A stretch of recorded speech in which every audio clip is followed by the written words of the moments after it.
Welcome to Miller's Monsters, and I'm Mr. Beelzebub, staring at this biscuit very intently. Up, down, all around. You want that? There you go. Is Count Luna. Behind me is Edgar P. the Scully, and we're going to review Infinity Pool, the 2003 horror thriller mystery by Brandon Cronenberg, the son of David Cronenberg, the great body horror director. But before we get to that, please hit the bell, hit subscribe, hit like, set yourself up for notifications so you don't miss another fun-filled episode of me feeding Count Luna treats. And please tell your friends to watch and subscribe as well. Alright, so Infinity Pool, directed by Brandon Cronenberg, written by Brandon Cronenberg. It stars Alexander Skarsgård, Maya Goth, and Cleopatra Coleman. Alexander Skarsgård plays pretty much a wounded pup in this movie, throughout this movie, and he does it very well. So, the acting was pretty good in this movie. Maya Goth plays a psychopath, and she's very convincing as the psychopath in this movie. And Cleopatra Coleman plays the wife of Alexander Skarsgård, or James. It's James, his wife M, and Maya Goth as Gabby that are leading this picture. So the premise right now is, not right now, but the premise of this picture is, as I go back to my notes, James and M, are enjoying an all-inclusive beach vacation. All right, and they get involved with Gabby and her husband, and they decide one day to go out and have a night outside the gate of the resort, which is frowned upon by the resort itself. And they go out and have a good time, and James really has a good time, but I'll let you watch the movie. I'm going to try to do this without spoilers because it's pretty new.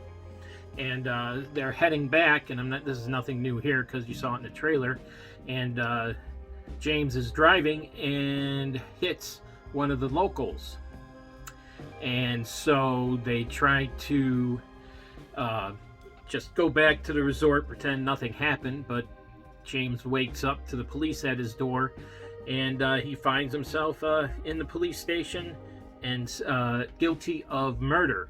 And I say guilty because there really isn't a trial in this town. The locals have a very strict law enforcement in place there, and so he's found guilty, and he's given an option of let's see, I believe this was in the trailer too, of making a duplicate of himself to stand in at the execution. So and this is only going to cost a large sum of money. We don't know how much, but it is. And so they agree to it pretty quick, because obviously James doesn't want to be executed, and his wife is still wanting to be with him, although it's from the get-go you can see there's marital stress in their relationship. Here we go again. Gotta hide the treats better. Here, Luna, come back here. Okay, come on, there you go. Not her favorite treat either. So that is the synopsis, and what we find is after the execution, Gabby leads James down a sordid and twisted path that I really can't say much about without giving up the movie. But as I said before, the acting was good in this movie. Actually, Brandon Cronenberg doesn't do a bad job in this movie. He did a lot of visual effects, some we've seen before, like in Mandy. So there are scenes where they do use psychedelic drugs, and you get the colors in there and the blurry screen and all that to kind of reflect that they're high on the local drug scene there. And he does a lot of close-up visuals, like his father did at the end of Crimes of the Future. You know, like a close-up of the eyes, going back from Gabby's eye to James' eye and back and forth. So he had a lot of that, and I do believe he gives a nod to his father in this film with that scene. But it was well directed. It's a little slow in the beginning, but that you got to build up somewhere. You can't just jump right into the killing and the duplication process, which was quite psychedelic. But in this movie itself, let's see, I counted 3 deaths, 1 orgy, and a couple drug scenes in there. So it's definitely not one for the youngsters. I'm trying to think what I can say without giving it away. I like the plot. Yeah, there are some nice gory parts for us who like the gore, and I am one of them.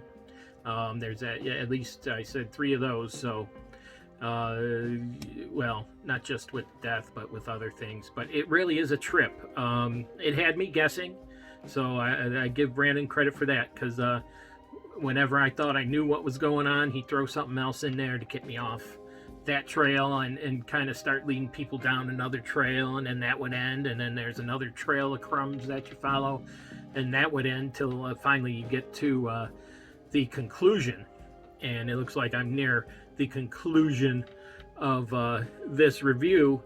Let's see, it's just out. I could only get it on Amazon, and I had to buy the movie, but it's something I would wait for the price to come down on. Either rent it when it comes out on rental for what, $3.99, I don't know, that may be a year from now, or wait for it to stream for free. Listen, $14.99 for a movie is a bargain, because if I went to the movie to see this, which I was gonna do but couldn't get there, I would have been paying upwards to probably $40-50, because I bring the she-devil and make her suffer through the movies, because she's not really a big horror fan. But you know, 2 tickets. I like the large popcorn and the large drink, please. So it really was a bargain.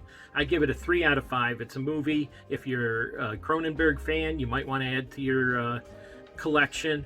But like I said, otherwise, I would wait for this one to rent or stream for free. If you liked what you saw, ring the bell, hit the subscribe button, hit the like button, set yourself for notifications so you don't miss another body-changing episode. And tell your friends to like and subscribe, please. And I will talk to you later.